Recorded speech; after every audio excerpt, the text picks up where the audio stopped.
পম্পমকে ঝাড়ু দিতে দেখে তোমরা যেন শকড হয়েও না, গল্পটা আমি একটু পরে বলছি। এই যে পন্ডসের চারকোল ফেস ওয়াশটা তোমাদের সাথে শেয়ার করলাম, অ্যান্ড আরও একটা ফেস ওয়াশ আমি ইউজ করি রেগুলার বেসিসে, সেটা হচ্ছে অক্সিগুলোর D10 ফেস ওয়াশ। এই দুটো ফেস ওয়াশ ভীষণ রিজনেবল দামে পেয়ে যাবে অ্যান্ড ভীষণ কিফায়তি। আমি নিজেও খুব কম বাজেটের জিনিস ইউজ করি, তো ভাবি তোমাদের সাথে শেয়ার করি, যদি তোমাদেরও একটু লাভ হয়। হয়তো অনেকেই আমার মতো আছো যারা একটু কম বাজেটে একটু ভালো জিনিস খুঁজছো। কালকে তো তোমাদের বললাম পম্পম প্রমোট হয়েছে জুনিয়র কেজিতে, অ্যান্ড ওর আজকে দেখো সমস্ত কিট এসছে কিডসি থেকে। যত বুকস, ওর একটা ছোট্ট ব্যাগ, আর ওর অ্যাক্টিভিটিসের যে যে মেটেরিয়ালসগুলো হয়। তো আমার না বই খাতা দেখে না মাথায় হাত। এই ছোট্ট ছোট্ট বাচ্চা, পিঠে ভারী ভারী ব্যাগ, সমস্ত বাচপানটাই এদের যেন এদের এই ব্যাগের নিচেই দেবে যাচ্ছে। কি আর বলি, কিন্তু এখন তো কম্পিটিশনের যুগ। 2024-এ যখন পম্পমের প্যারালাইসিস মতন হয়ে গেছিলো, তখন বহু মাস ও স্কুল যেতে পারেনি। সেই কারণে নার্সারিটা আমাকে দুবার ওকে রিপিট করাতে হলো। অ্যান্ড 2025-এও জানো তো প্রায় 4 মাস মতন ওর এই অসুস্থতার জন্য স্কুল যায়নি।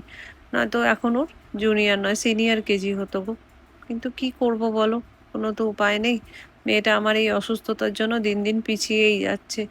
তবু না আমরা হাল ছাড়ছি, না মেয়েটা হাল ছাড়ছে। চেষ্টা চালিয়ে যাচ্ছি।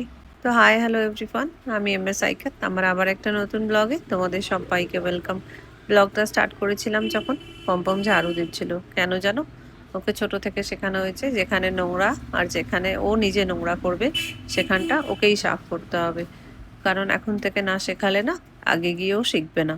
সেই কারণে আমরা ওকে ছোট থেকে কখনো বারণ করি না, ওকে শেখাই যদি কোথাও জল পড়ে সেখানটা পুছে নিতে হয়, যদি কোথাও নোংরা করছো সেখানটা ঝাড়ু দিয়ে সেভাবে হটিয়ে দিতে হয়। ও অত তো পারে না, কিন্তু তবু চেষ্টা করে, কারণ ও জানে যেটা আমাকে করতে হবে।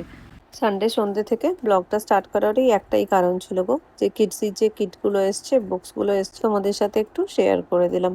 এখানে জানো তো সামার আর উইন্টার দুটোতেই টাইমিংটা চেঞ্জ হয়। তো আজকে আমাকে অনেকটাই সকালে উঠতে হয়েছে।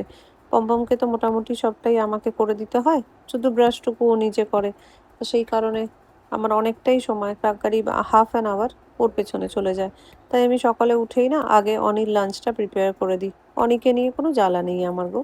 ও অ্যালার্ম দিয়ে শোয়ে, ঘুম থেকে উঠে স্নান করে পুজো করে যদি মন হয় কিছু খায়, নয়তো লাঞ্চ নিয়েও কলেজ চলে যায়। এই যে পম্পমও যাচ্ছে, দেখো ওপরের মাম্মিকে টাটা করছে। অনি না ISM কলেজে পড়ে, ইন্টারন্যাশনাল স্কুল অফ ম্যানেজমেন্ট। দেখো বলছে কেন ভিডিও নিচ্ছ আমার তুমি। ও একদম পছন্দ করে না জানো তো, একবার তাকালোও না ভিডিওটার দিকে। এই 8:45 নাগাদ এরা যখন